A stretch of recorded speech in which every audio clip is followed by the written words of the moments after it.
This is Ron Paul with your weekly update for October 8th. The media insists on characterizing statements about dependency on government handouts as controversial, but in truth, such statements are absolutely correct.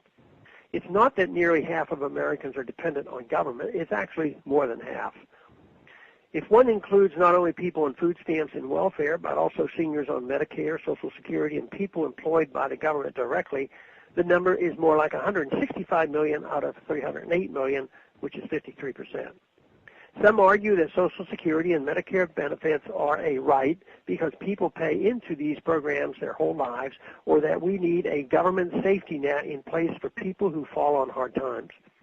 However, this all becomes a moot point when the funds people depend on become worthless due to government default or rampant inflation.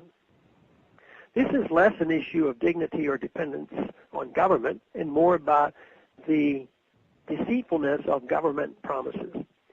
The Fed recently announced that it plans to keep interest rates near zero and keep buying near worthless assets from banks indefinitely. This enables Congress to spend without having to take deficits or the debt seriously, and there is every indication they intend to spend with impunity until the system collapses. There are no brakes on the runaway train. The federal debt ceiling law does nothing to limit spending. The ceiling will have to be raised yet again, perhaps before the year is out. What is happening in Greece with austerity measures and riots in the streets will happen here within a decade, according to some realistic estimates, if we do not find some way to fiscally restrain our government. There is little point in a debate about having entitlements to health care or food or shelter from fellow taxpayers if the whole system has collapsed. And with the way our politicians have taken over and mismanaged vast amounts of resources, collapse seems almost unavoidable. Yet the number of Americans who have significant dependency on government is dangerously high, and I honestly fear for them. Worse, corporate welfare is also at an all-time high with no signs of diminishing. Though it is hard to quantify, Tad DeHaven at Cato has estimated that the government spends nearly twice as much on corporate welfare than on social welfare. Both parties are equally guilty. More and more, the business sector is learning to rely on taxpayers' largesse in one form or another. They used to be solely concerned with providing a better product to the consumer at a better price. Now, success on Wall Street depends entirely too much on having the best lobbyists on K Street. If one indicates the employees of private businesses who depend on government contracts, grants, or bailouts, there are even more people dependent on government in some way.